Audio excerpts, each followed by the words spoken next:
Alright, today I am going to review Carl Llewellyn Weschcke by Melanie Marquis. The Magical Life of the Man Behind Llewellyn Publications. And he was, of course, a pioneer and publisher of Body, Mind, and Spirit, as it says here on the cover. I actually really like this book more than I thought I was going to like it. I know nowadays Llewellyn Worldwide, the publisher, kind of gets a bad rap because they published a lot of quote-unquote fluffy neo-pagan books at one time. But I mean, if we're all honest with ourselves, anybody that's interested with occultism, neo-paganism, witchcraft, whatever, we've all got books with the little crescent moon on the spine of them. Like, that's just how most of us got started, especially in the days before the internet was widespread. You were lucky enough to go to a bookstore that happened to have a metaphysics section, and there was just an entire array of Llewellyn titles for you to pick from. So, whatever we think of Llewellyn, like in hindsight, as far as being like churning out a bunch of fluffy bunny stuff, you really can't deny the sort of influence that Llewellyn Worldwide had on the development of American witchcraft, American neo-paganism, even just occultism and magic in general in the United States post Golden Dawn, right? So, back to the book itself, Carl Weschcke is actually a very fascinating person. The book obviously goes over his early years, where he grew up, his father, his grandfather, that sort of stuff. His early days going to school, but Carl actually he got his start in occultism through astrology. So Carl was actually very interested in astrology, and that is what got him involved with the purchase of what used to be called Llewellyn Publishing, and it was owned by a gentleman named Llewellyn George, and pretty much all that he did was churn out astrology type books. So it was your sort of annual stuff, like your annual astrology type stuff, kind of like Farmer's Almanac, but specifically for astrology. And Llewellyn Worldwide, to this day, still churns out annuals related to astrology. Like, it's something that they've done ever since Carl acquired the company, and then even before that. I think Llewellyn Publishing under Llewellyn George was started like 1906 or something. So if you think of it in like a line of unbroken succession, like the name Llewellyn as a publishing house is over 100 years old. And astrology was how they got their start. Of course, Carl,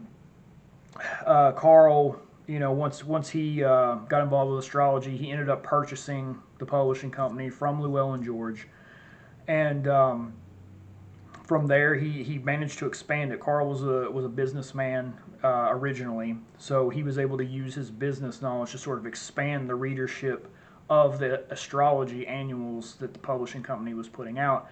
And he also had access to some more rare occult books that were out of print. Rare because they were out of print, not because they were like super secret and guarded by secret societies or anything, but just because like there had been a waning of interest in that sort of stuff. So a lot of it was out of print. But Carl had a gigantic library of that stuff, so he began to slowly incorporate more into more titles into what they were printing at Llewellyn. So then it was astrology, and then of course you had all your stuff on Golden Dawn, and slowly over the years as he built the company, he was able to bring in new stuff. So bring in new authors, people like Ophiel, people like Raymond Buckland, people like Lady Sheba.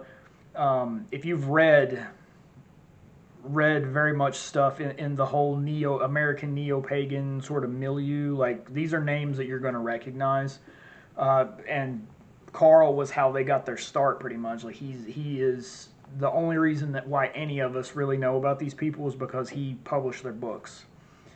So yeah, I did not know this, but apparently there was actually a physical brick and mortar Llewellyn store in the Minneapolis area called the Gnostica Bookstore, and it was a huge sort of like what we would call now is like a metaphysical shop where you go in, crystals and incense, various doodads and implements, books. But he had on-site tarot readers, palmists, handwriting analysis type people.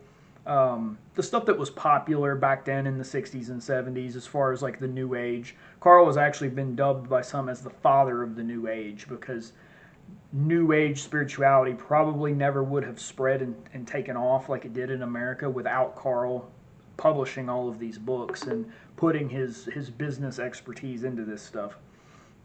So from the Gnostica bookstore, they ended up having Gnosticon festivals. They did several of those. Carl was also very involved in the civil rights movement in the Minneapolis area.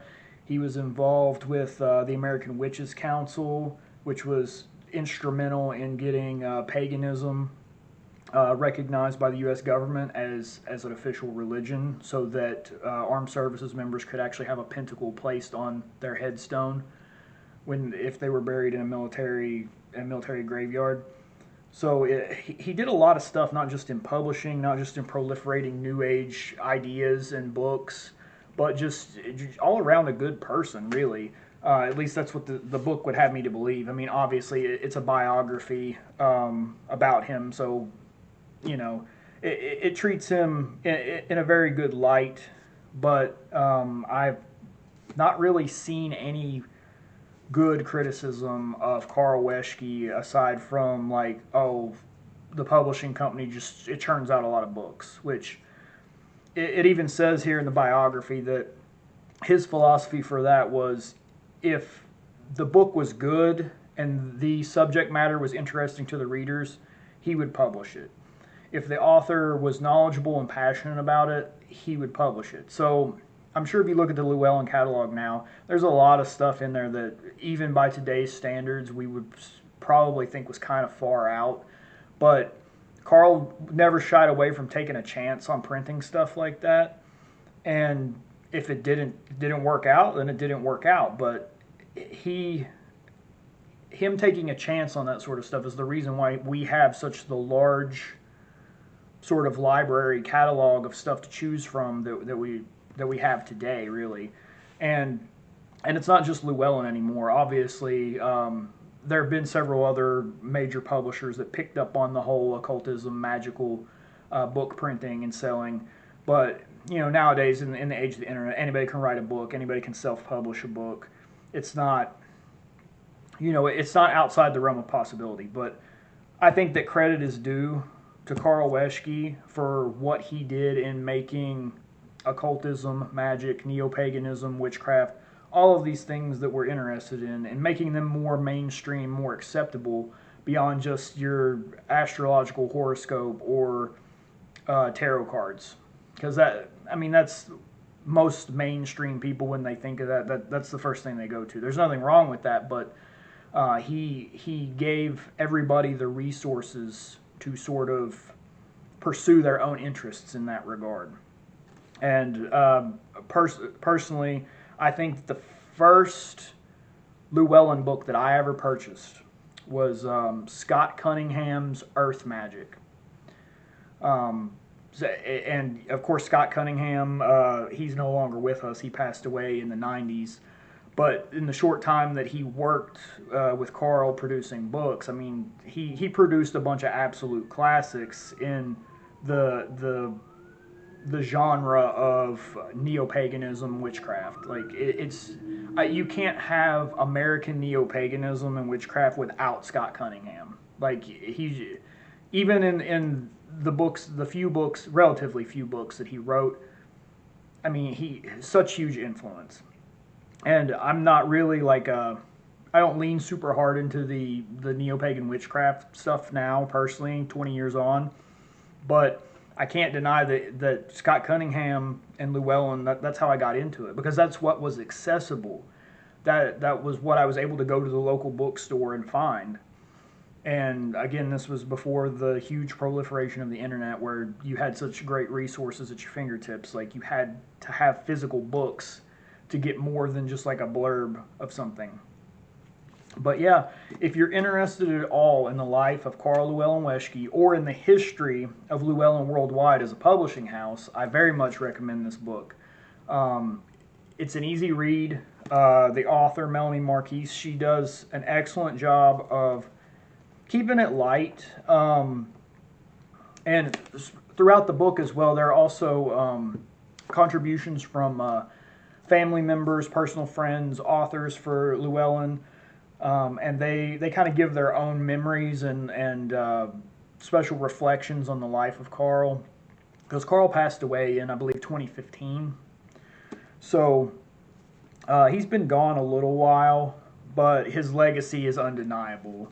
And as far as I'm aware, the publishing company's still going strong because his surviving wife and son ended up taking it over.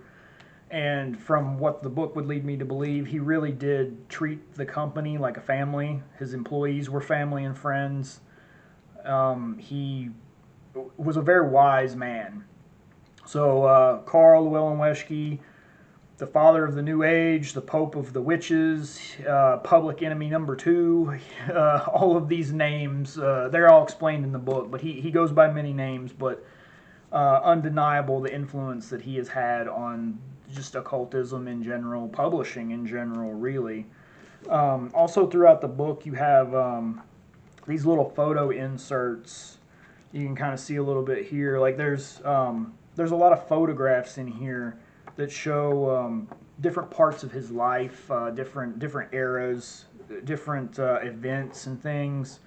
But yeah, it's just generally a good book. If you like biographies, and especially if you like New Age spirituality, magic, neo-paganism, if you own a lot of Llewellyn books, this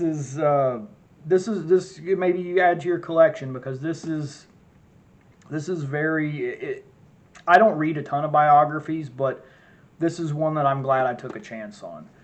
The list price for this is $26.99 in the United States. I got it for $10 from Half Price Books. So, I'm certain you can find it used somewhere. And it was basically brand new when I bought it. Like, the dust cover's a little roughed up now because I read it and was like packing it around and stuff. But it was basically brand new when I bought it. I doubt anybody even read it before they traded it into Half Price Books. So.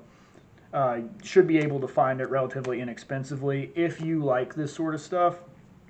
But again, if you want to take a break from more serious studies and just kind of learn about the life of a very influential person in the general occult publishing space, this is an excellent book. I recommend it. If you watched this far, I appreciate it. We'll see what I come up with for my next book review, but until then, take it easy and stay out of trouble.